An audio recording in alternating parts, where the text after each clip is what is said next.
Perhatikan dahsyatnya petunjuk ini. Ketika petunjuk ini diturunkan, hudan, Al-Quran yang diturunkan pada Nabi Muhammad itu saking dahsyatnya, semua hal yang terkait dengan turunnya jadi mulia semua. Turun pada siapa tadi? Nabi Muhammad. Ketika turun pada Nabi Muhammad, langsung statusnya naik jadi Sayyidul Anbiya'i wal Mursalin, pemimpin para nabi dan rasul. Diturunkan lewat malaikat apa?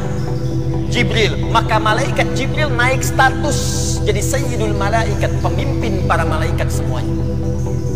Padahal Nabi Musa itu dulu teman akrabnya malaikat maut. Teman akrab malaikat maut. Tapi seakrab-akrabnya meninggal juga. Dan gak bisa menunda. Nabi Isa punya juga teman akrab dari kalangan malaikat. Di Rasul fis sama ladaihi qarinun aw qaribun rasulun fil ardi. Di Rasul di langit, malaikat punya teman akrab Rasul di bumi. Nah, ketika zaman Nabi Muhammad SAW, wahyu diturunkan lewat malaikat Jibril, akrab ya dengan malaikat Jibril, naik status jadi Sayyidul Malaikat dengan menurunkan Al-Quran. Al-Quran turun di hari apa tadi? Jumat. Jumatnya langsung menjadi Sayyidul Ayyam, penghulu di antara para hari. Quran turunnya di bulan apa tadi? Ramadan. Ramadan langsung naik status jadi Sayyidul Syuhur, penghulu dari semua bulan. Turun di malam, malamnya turun. Saat malam itu, malamnya berubah jadi Lailatul Qadar. Inna anzalnahu fi. Nah, beda dengan malam biasa. Ketika Anda ibadah saat malam tepat turunnya Al-Quran itu, maka semua pahala naik langsung lebih daripada 1000 bulan. Lebih daripada 85 tahun. Jadi kalau Anda sholat 2 rakaat saja malam itu nilainya sama dengan 85 tahun lebih tanpa henti sholat, tanpa henti. Kalau Anda baca 1 huruf saja Al-Quran pada saat itu lantas meninggal, itu sama dengan jumlah membaca huruf itu lebih daripada 85 tahun tanpa henti. Dan taubat, nangis, ampuni dosaku ya Allah.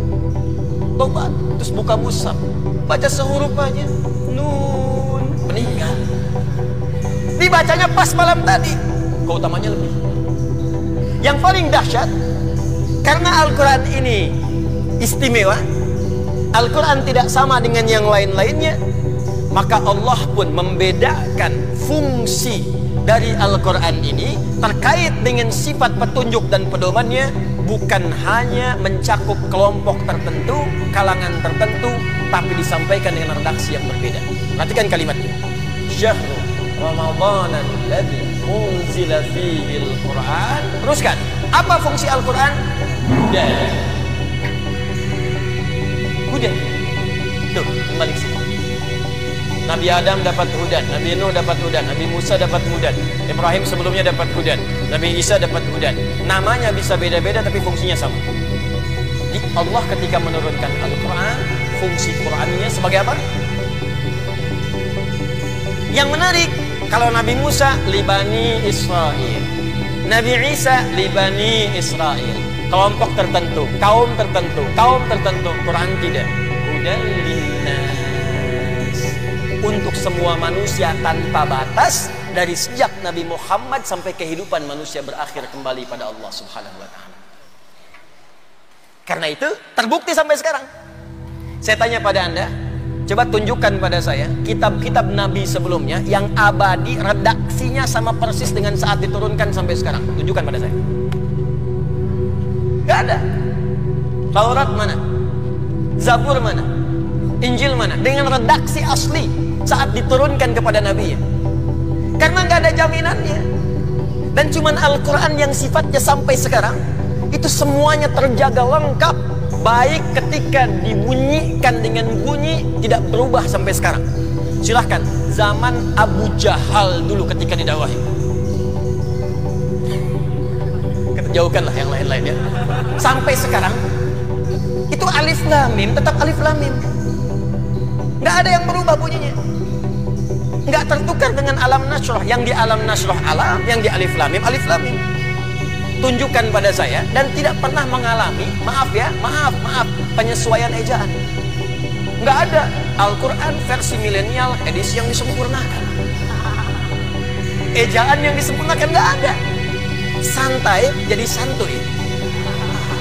Dulu santai, sekarang santuy, ya kan? Dulu uang, sekarang duit. Di Al-Quran tidak, alif lam mim ya alif lam mim. Alam nashrah ya alam nashrah. Sampai kembali kepada Allah tetap akan begitu. Ini saya mau katakan begini, kalau ini bukan firman Allah yang ditetapkan, mustahil bisa begini, Pak. Terus kurang yakin apa dengan kebenaran Quran? Kurang yakin apa dengan kebenaran Islam? Ini mustahil bisa begini kalau nggak dijamin. Itu yang dimaksudkan Quran surah ke-15 ayat ke-9. Inna nahnu nazzalna dzikra wa inna lahu lahafizun. Kami yang telah turunkan Al-Quran untuk mengingatkan Anda. Ini beda. Ini firman Allah, bukan kata-kata manusia. Ini beda, ini pedoman, bukan kitab biasa. Dan kami janjikan untuk menunjukkan bukti kepada Anda. Kami jaga Al-Quran dari sejak awal diturunkan, tidak akan pernah mengalami perubahan sampai kembali kepada Allah Subhanahu wa Ta'ala kita semua. Jelas? Nah, jadi kalau ada orang yang menyoal, Ustaz, kan tadi dikatakan setiap zaman berubah, berarti harus diupdate dong. Sebentar. Ketika Allah turunkan Taurat, redaksinya untuk Bani Israel, spesifik.